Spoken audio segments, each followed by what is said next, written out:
얘 같은 경우도 봐봐. 지금 낚시 돌아가잖아.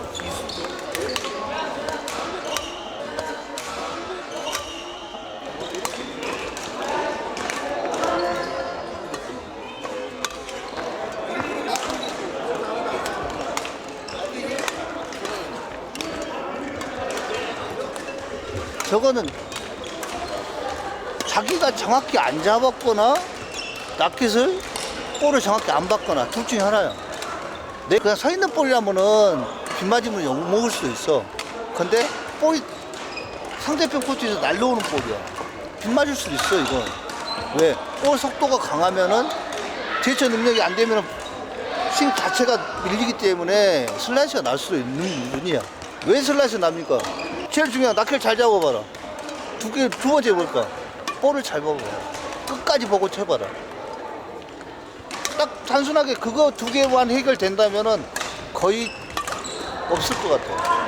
치는데 낚시 돌아갑니다. 칠 때 낚시 안 잡아줬잖아. 칠 때. 응? 치면은 돌아가 안 돌아가. 가볍게 들어라. 가볍게 들었어. 볼 치면은 잡아줘야 되는 거잖아. 그지? 잡아줘야지 볼이 맞고 반발력 때문에 튕겨 나가야 된단 말이야.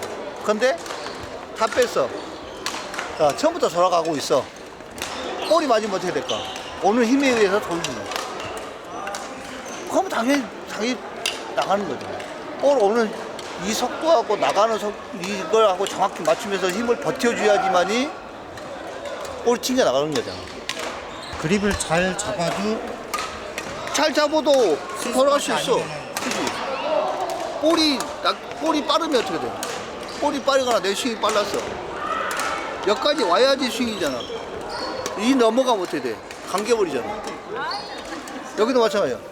나오다가 정확히 와야지 맞는데 오는 도중에 걸렸어. 빗맞아 안 맞아? 맞잖아. 그 타점이 정확하지 않았던 것이거나 낚싯이 잘못 잡았던 것 둘 중에 하나라는 거지. 그만큼 집중이 안 돼 있거나. 라켓 돌아가는 케이스가 너무 많아요. 그지? 본인이 잘못 잡았거나 빨리 온 걸 치려고 했거나 늦게 온 걸 치려고 했거나 나이트에서 아이 자체를 엄청나게 느슨하게 러프하게 잡아갖고 초보들 같은 이 상태에 치는 경우 많아. 여기 보면은 이 상태 쳤어. 정타냐 뭐 삑살이냐 정타 안 나와. 그만큼 볼에 집중하고 볼 스피드나 내 스윙 스피드나 낚싯 볼을 맞기 직전에 내가 잡아준 낚싯 잡는 속도나 이게 정확히 맞아야 정타는 거고 그게 좀만 흐트러져도 삑살이야. 잘못 맞는 거야. 이게 잘못됐다 이게 잘못됐다고 정확하게 표현을 못하겠지. 왜? 직접 내 눈으로 본 거 아니기 때문에. 땅을 딱 잡았어. 그 다음에 계속 힘을 줄까? 맞고 힘을 바로 뺀단 말이야. 왜? 그 다음 동작을 하기 위해서 뺐다가 든지 이 상태로 안 하지. 땅 때리고 여기에 갔다가 다시 올라오잖아. 근데 일반인들 생각할 때는 이렇게 올라온다 생각해. 그건 아니고 볼이 맞을 타점에 순간적에서 풀렸다가 들어오고 풀렸다가 들어오고 그런단 말이야. 이런 식으로 나가면서 잡아주고 풀고 잡아주고 풀고 이런 식으로 되는데 이건 아니라는 거지. 이 상태로 정확히 때리지 않으면 힘을 주지 않으면 돌아가겠지.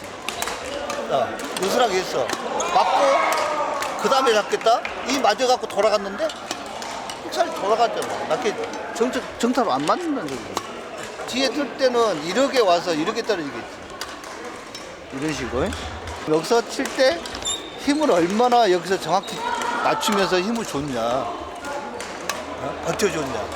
오늘 힘하고 내보는 힘하고 정확히 딱 쳐야지 맞는 거잖아. 근데 힘을 안 줬어. 미리 먼저 잡았거나. 그러면 당연히 어깨에 힘이 가기 때문에 스윙은 틀어지겠지.